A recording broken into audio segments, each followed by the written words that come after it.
What's up and what's going on, y'all? 90 Day Fiance, the reunion part one. I'm recording this on a Friday. Baby, I haven't had time to watch this reunion in a minute. I had to actually like focus and sit down and watch this reunion and take a little bit of notes or whatever. It's just I had a lot of things going on, but better late than never. Okay, I'm here. I'm here. Let's get into it. Let's start with rating this reunion. This reunion, I'd probably give it a 3 out of 5. Okay. And like the 3 is pretty, like, like it's like a you just made it type of 3. Get what I'm saying? In reality, it's probably like a 2.9, 2.86. Get what I'm saying? But we're rounding it up to a 3. All right. So, reunion starts off with, everybody coming in and mingling it up, just like any other reunion. All right. Greg is sweating. He is sweating the house down. Greg has on a lavender shirt. I don't know why he chose that. I don't know if he has an undershirt. It's not giving he has an undershirt on underneath that. I'm like, what the hell? Okay, he had his Homer Simpson comb over. Okay. I'm like, what the hell? You sweat. You gotta stick to certain colors. Get what I'm saying? Like, I don't know. And then Gold Bond, like, ain't nobody told you about Gold Bond, Greg? Some baby powder. I don't know. It is what it is. Turns out he's a fanboy for Sarper. Love Sarper down, I guess. Go ahead. Go ahead. Go ahead. Maddie has been straightening his hair the whole time. Yes. I'm looking at his hair. I'm like, something's different. Unless he got a perm, but I highly doubt that because I don't think people getting perms anymore, curly perms, I don't think they're doing that anymore. So he has curly hair. And I'm like, damn, Maddie, like, you've been straightening your hair this whole time. It just shows you the effects of colonialism all around the world. Okay. La la la la la. Anyways, Sarper and Shekinah arrive separate. This gonna be some kind of stage storyline that they're running. I'm not buying it, even if it was on sale. Okay. Aaliyah, she raided Renee Graziano's closet. Y'all remember my girl Renee from Mob Wives? That crazy bitch. Like, oh my God. I love Renee. Renee was a hot mess. Hot mess, but I loved it. Every single second of it. Mob Wives was classic reality TV. That shit was real. Like, people getting locked up. Okay. Fights, all that. But we're not here to talk about Mob Wives. That's another video. Sarper got a valet jacket on. It looks so ugly. Like, and then it's not even tailored. It's like, I don't know who told him it was okay to leave the house with that jacket on. I don't know where he found that shit at. It looked like something that even Goodwill threw out and you just found it in the dumpster. Like, I'm like, hell no. Hell no. And then on top of that, it was like this ugly butterscotch yellow color. It looked like he was going to ask you for like tickets. He looked like a movie theater attendant of some kind. Like, it's just so ugly. Like, ooh, just, what was he wearing underneath it? Was he wearing a shirt underneath it even? I don't even know. But if he was, just go with the shirt, Sarper. Like, oh my God, it was an ugly ass jacket. But okay. Okay. And then, like, this is not your first season on the show. So you should have some kind of coin, Get what I'm saying? Like, I get like season 1 on a show. If it's your first season, first reunion, whatnot, you're gonna look a little crazy. But like, if you gotta have some kind of money coming in. I get that they don't pay the foreigner in a 90 Day Fiance couple. They don't pay them until they get like their working papers and stuff like that. But come on. I know you got some kind of coin. This jacket, there's no excuse for it. Anyways, I was just so disappointed. Shekinah's look was cute. I think it was cute. It was like this mint green, flowy. I think the material was like tulle or something like that. It was nice. See, Shekinah, she gonna get it right most of the time with the the clothes. Hair, however, when she start putting on them wigs, when she start slapping on them wigs, that's a different story. Okay. Stevie's blue dress was cute. What I want with Stevie, like, I really wish she would do something different with her hair. Like, I get it. She probably put like a couple curls in it or whatnot, but Like, I don't know. It just be hanging. And it's just like, okay. It be giving Appalachian Child sometimes. I don't know. I don't know. I don't know. Okay. So Shekinah tells Stevie that Amani texted her and basically told her through the DMs that she was planning on being a fake ass bitch that reunion. Yes, let me take a sip of water.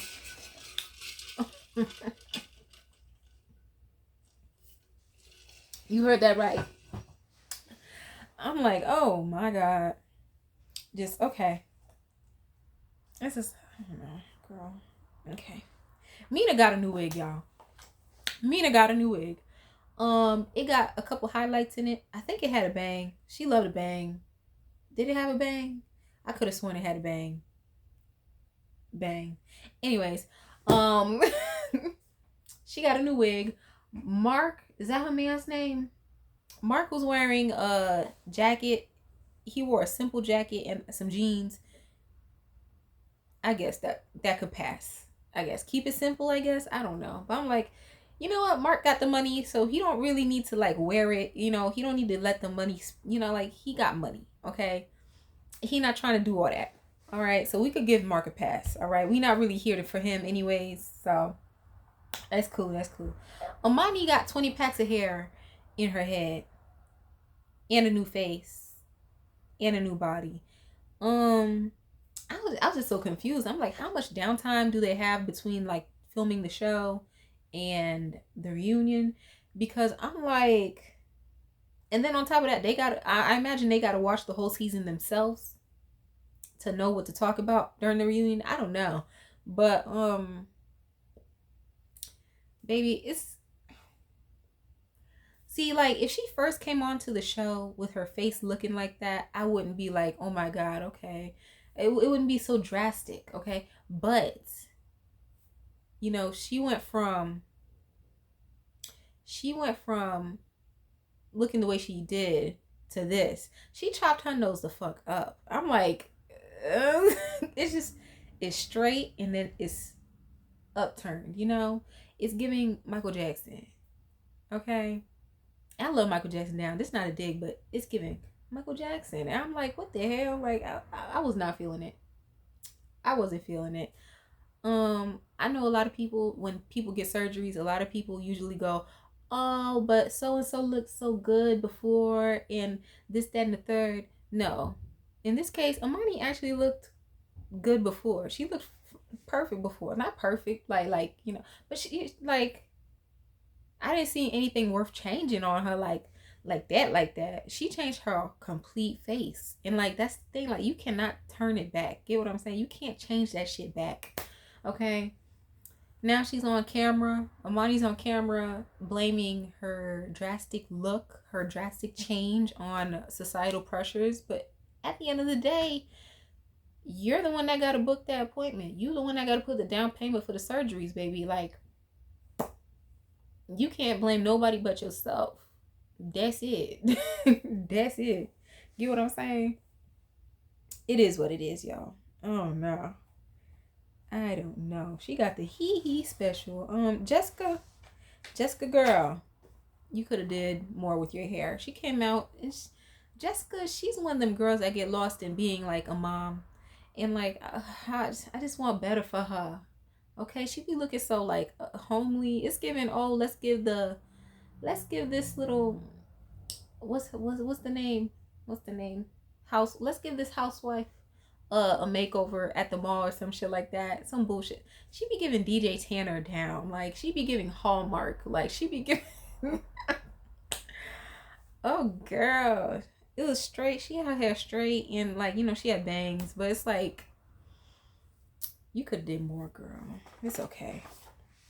Anyways, so they all sit down. Mark and Aaliyah were almost late because, you know, Aaliyah was doing her hair or whatnot.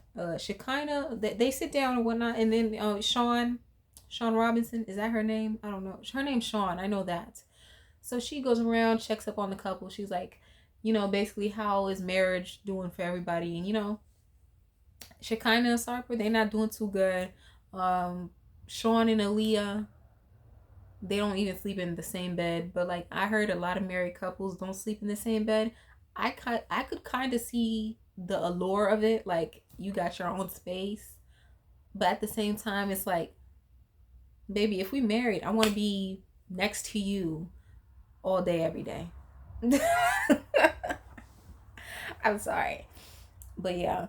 So Shekinah reveals that she doesn't have her wedding band, and that's a problem. Now, me, I don't too much know what the difference is. Because, like, when you watch, like, the fairy tales and stuff like that, the man puts on a wedding ring. Like, he proposes with a wedding ring. I don't know much about a band or whatnot. Is it attached to the wedding ring? Or, like, am I supposed to wear that all the time? Like, I don't know. Honestly, I feel like that's just too much shit on my hands.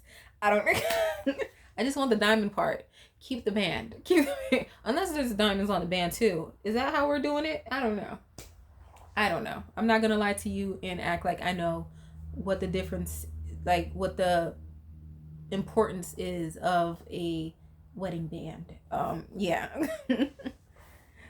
Don't, not too much on me. But anyways, Mark and Mina, they have moved to Boston. Yeah, they have moved to Boston and from New Hampshire because Mina wasn't too much feeling New Hampshire. I wonder if her sister still lives with them. I don't know. I don't know. Um, Child, I don't know. I don't think that's a good baby. I've seen soap operas. Oh, baby, girl.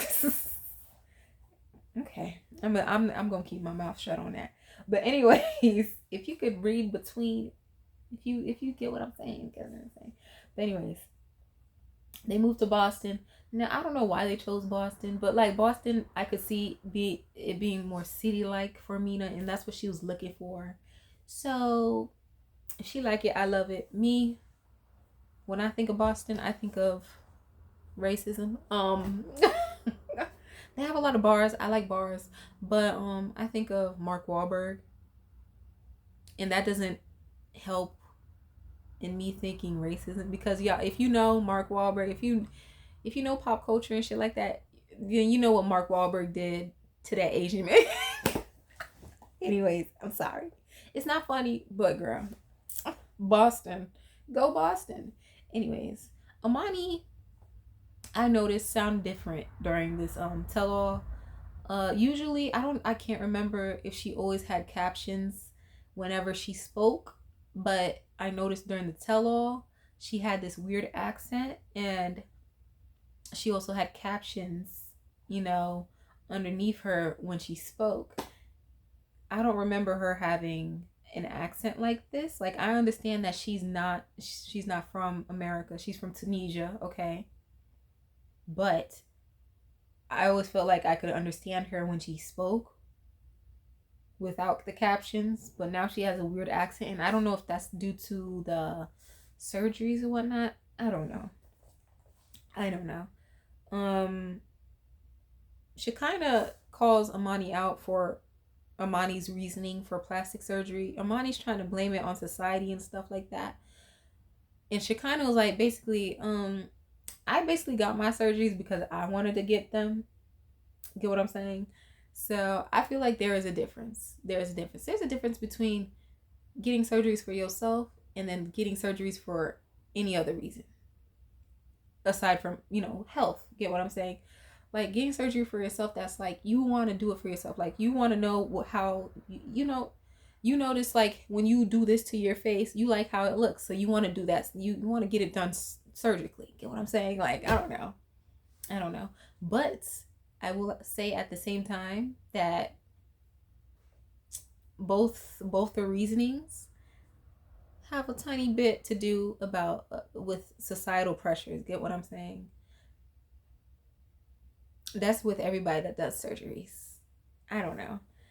A little bit of societal pressure plays into cosmetic surgeries. You know, people could say, "Oh no, I did it 100% for myself," but I understand that. I understand that. But I also understand that if society didn't tell you that, hey, let's say, if society didn't tell you that, hey, oh my God, a big nose is not attractive, then you wouldn't have went and got surgery. Get what I'm saying? Like, I don't know.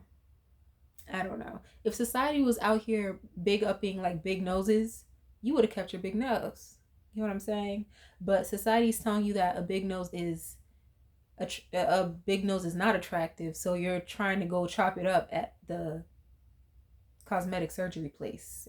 Get what I'm saying? I don't know. If you know what I'm saying, then back me up in comments. but yeah, but yeah. So I feel like with Amani, yeah, okay, societal pressures probably played a role in why you went to go have these surgeries, but at the end of the day, you cannot blame anybody else for why you look like that. Amani is sitting on this couch talking about basically saying that she regrets having her surgeries, but it's like, girl, you're the one who did all this. You're the one who, again, booked the appointment, consultations, you know, chose what you wanted to look like. Get what I'm saying? So it is what it is. It is what it is. Okay. So Sean asks Juan and Jessica. She asked Jessica specifically, "Hey, have you learned any Spanish?" And then Jessica goes, "Yeah, I know how to read a little bit off a menu, certain bullshit like that. I guess, like, she's starting from somewhere. She's starting somewhere, I guess. Shekinah goes, "Why does it matter?" Excuse me? You mean to tell me that you have no interest? Like, I can't fathom that there are people out here who have no interest in learning their partner's language, like native language, if they're with like somebody from somewhere else. Like, I just don't understand that. Like, Shekinah, like and I feel like Sarper, you should have looked at her a little crazy, because like she just completely disregarded you and your culture. Do you not feel like any type of way about that? Like, I don't know. You know what I'm saying? Once, like, hey, I want her to be able to talk to my family. I don't want to have to sit next to her if we go visit, Colombia. I don't want to have to stand next to her everywhere we go, because she doesn't understand what's going on and I have to translate for her. Get what I'm saying? No. Juan gives me, "Hey, I'm going to leave you with my family," like he's done before, okay? "And go kick it with my cousin over here, okay? I'll see you later." But yeah, his reasoning makes it makes perfect sense. You're marrying into somebody's family who's of a different cultural background, okay? So, if Juan's learning English, okay, if Juan's over here, able to talk to your friends and mingle with your friends easily, why do you, like, it would make no sense for you not to learn his language so that you could mingle with his peoples. Get what I'm saying? I don't know. I just feel like it would be once. And then on top of that, the child, like, don't you want that child to know both parts of their culture? And then on top of that, like, I don't know, it just makes things move more smoothly. It's just, I don't know. If y'all got if you were to have a partner who's of a different cultural background, don't you think, you want to learn their language? Like, I don't know. Put it down in the comments. Because, like, I feel like that's important. If you're not willing to learn your partner's culture, like, all the way, you need to leave that person alone. You need to leave people of that culture alone. Point blank, period. When it comes to dating, leave them the fuck alone. No way. Okay? That's pretty much where I stopped taking notes, but we're gonna freestyle it, okay? Let me see what else big happened. Let me see. Stevie, okay. So they invite Veronica. Veronica was on a past season as, like, I think Tim's girlfriend. It's been so many seasons of 90 Day Fiance, so many people, I just don't remember. But I think that's where she comes from. So Veronica, they bring her in as a Persian expert, mainly because she's been dating a Persian kid not a Persian kid, but like a Persian man, okay, for like a couple months. I I don't know, child. Let me take a drink. Let me take a drink. I'm drinking a little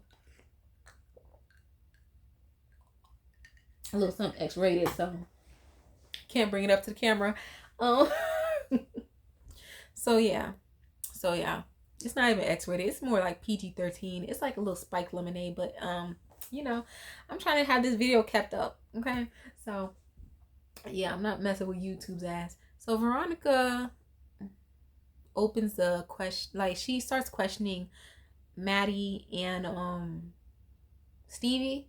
Okay, the topic of Stevie's actuality comes up, and I just feel like I want them to let it go. I really want them to let it go. Maddie's weird friend Saeed comes out, and he starts grilling Stevie. I mean, it's just, it feels like everybody in the room was grilling Stevie about her sexuality, and I feel like I felt so bad for her. Okay, like they kept go. First of all, they kept acting like Stevie didn't blatantly say no, I'm not gay or bisexual. They kept acting like she didn't clear it up. She didn't blatantly say that in the last episode, but she did. So I was so confused by everybody trying to gaslight this girl by saying, oh, you didn't explicitly tell him that you weren't bisexual or you weren't gay. Like, I was like so confused because I'm like, I'm sorry. I thought I heard her say, no, I'm not gay in the last episode. Were you guys not watching? Like, are we watching two different shows? I don't know. I don't know. And then, like, it's just like, so basically they asked her again, and they asked her if she ever kissed a girl, and she's like, basically yes. Did she say yes? I don't know. But they go around and they ask the other women, hey, have you ever kissed a girl? Have you ever kissed a girl? Most of them say yes, okay, but like, I feel like we're making this more into like a bigger thing than it is. Sometimes girls kiss girls and it's platonic. Sometimes girls kiss their guy friends and it's platonic. Um, I don't know. Now, me, no. No, I like, I don't like people all up in my space like that. Like when I'm drinking, like we could dance, but like chill out. Chill out, cause I still know what's going on. I don't drink to the point where like, hey, I'm just kissing on anybody. Get what I'm saying? But yeah. Some people get to that point. It is what it is. But I just feel like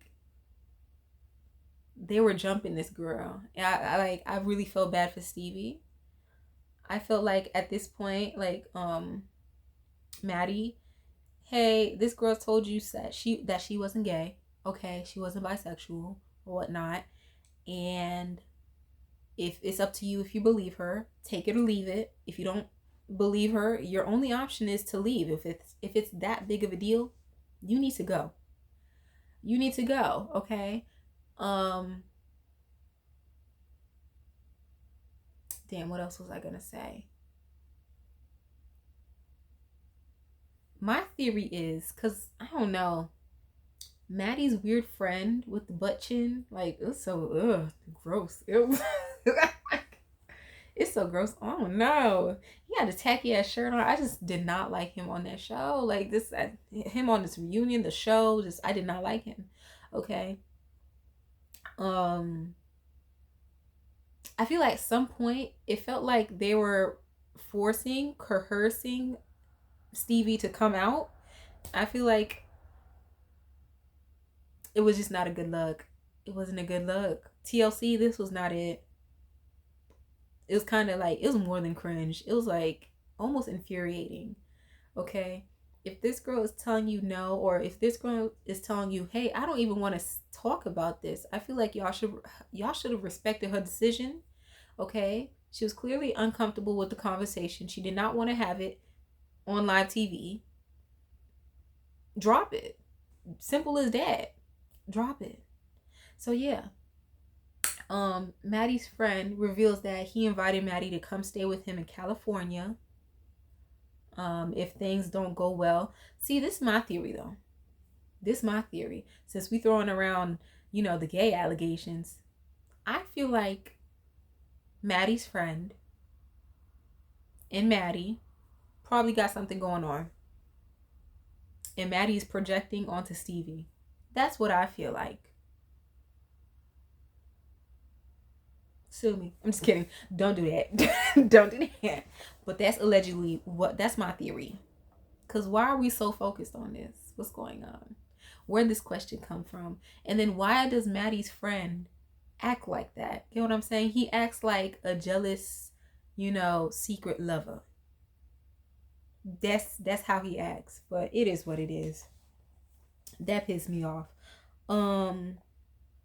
Sarper and Shekinah, during one of the breaks that they took, they go to the back and they start arguing.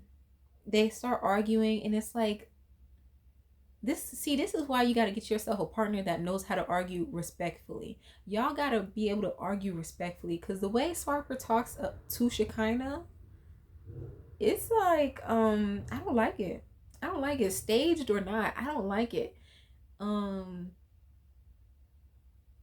The way he was just talking, I can't remember specifically what he says, but like if you go and watch it, it's like he talks to her like she's a dog. I think that's something he said too. He kind of called her a dog. I don't know, but it's just on national TV too. And I'm sitting there like, Shekinah, why are you crying? Punch him in his. I'm just just kidding. But yeah, like I don't know. Me, I got some more work to be done. But I just feel like, hey, if we're gonna take it low, then baby, let's go low. Okay? Shekinah, go. I was hoping Shekinah would have snapped on his ass. But it's like, girl, why are you sitting there crying? Girl, throw something. But it's okay. Okay, some people are sensitive or whatnot. Okay. I feel like it is what it is. But yeah, I feel like if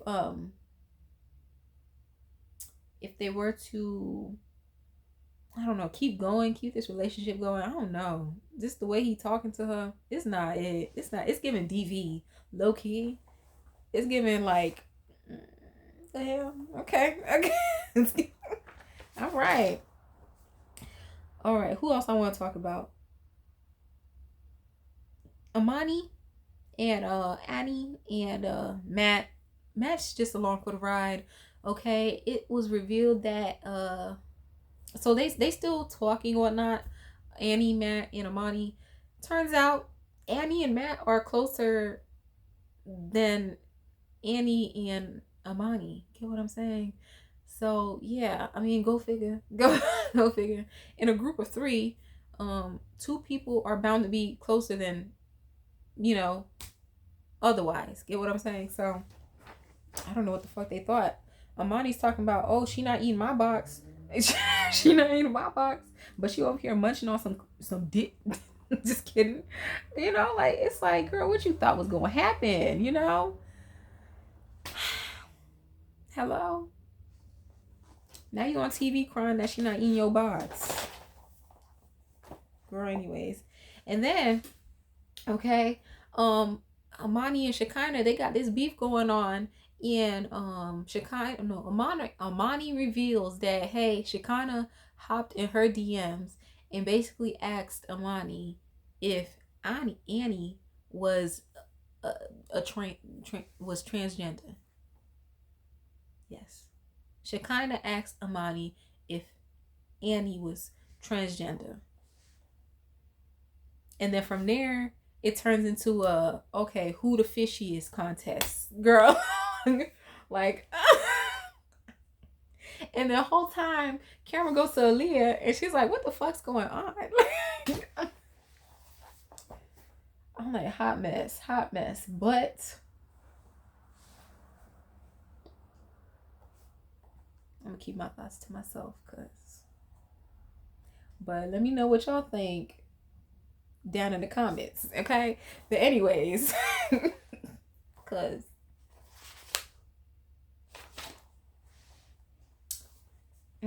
okay. Last but not least, let's talk about Greg, Joan, and Miss Lucille. Okay, so they bring out Big Ed for some reason. I don't like anything that involves Big Ed. Matter of fact, I feel like I probably stopped watching 90 Day Fiance the season he joined. And anything else, any other show involving a Big Ed, I don't get the lore. I don't get nothing. I just don't get it. Okay, I get he looks funny looking. I don't, for him to be on this many variations of the show, for what? Anyways, okay, it's just not, he's not interesting to me. Um yeah, so they bring out Big Ed. He confronts Greg and basically tells Greg that no, he tells Joan to give Greg 90 days, a 90-day ultimatum to find themselves a house, find them a place to stay, or to leave him, basically. Now, he wasn't wrong. He was cooking a little bit, okay? Ed, he kind of chewed, okay?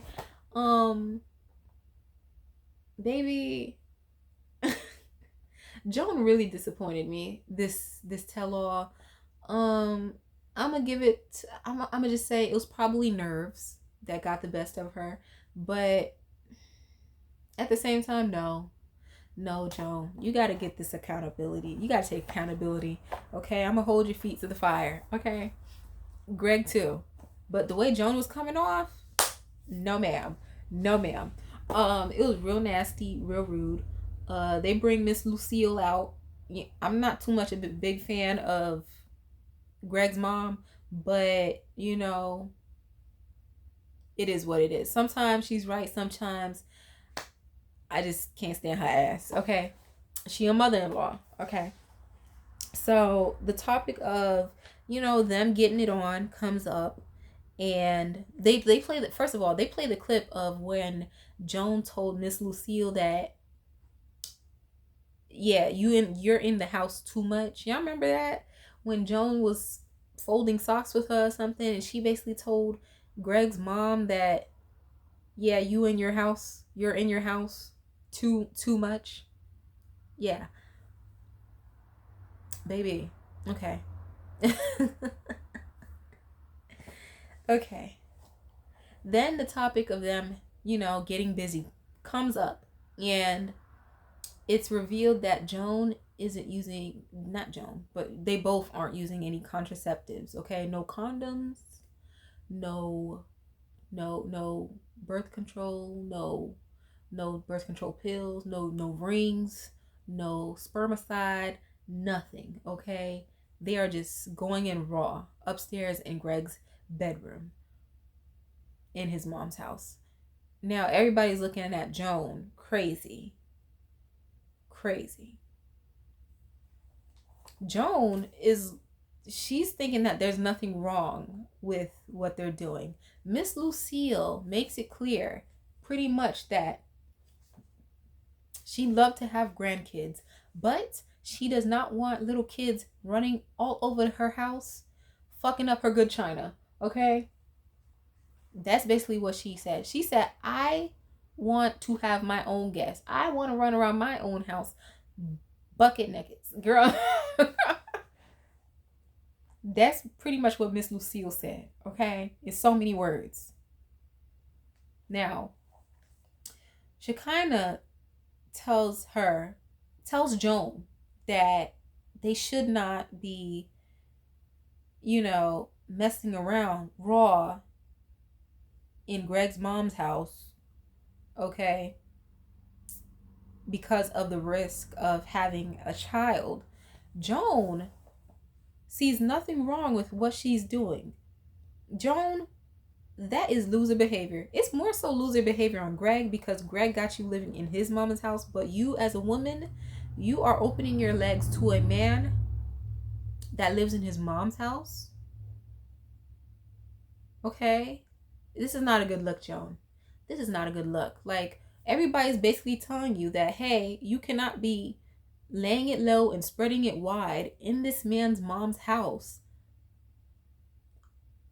And y'all ain't got a pot to piss in. Like, okay. And Joan sees nothing wrong with that. Like, girl, at a point, she's like snapping at Shekinah. Like, oh, so, baby, what? Oh, okay. I was so disappointed. I was so disappointed. She was like, so by the time I get pregnant, I'm gonna have we're gonna have our own place. Joan, you don't know that. You do not know that. Hello? Like, is that not losing behavior? I don't know. It just pissed me off. This whole thing. Like, Joan, I really had your back. And then you went and did this stupid ass shit at the tell all. Like, oh, girl. Anyways, that was my review of the 90 Day Fiance Tell All Part 1. Okay. Let me know what y'all thought. Let me know what y'all thought about just everything. Okay. What I said, like your thoughts. Okay. Just let me know. Okay. It's like the Joan thing got me so flustered. It's like, not flustered. Is flustered even the right word? It's like, I don't know. I'll be fine though. I'll be fine. I'm just kidding. Because it's just a show, really. But like, this girl really thought like, oh, girl, she had the right to just go bust it wide open and risk having kids in this lady house. But anyways, like the video, comment, subscribe, share it, okay? And I'll talk to y'all on another video, okay?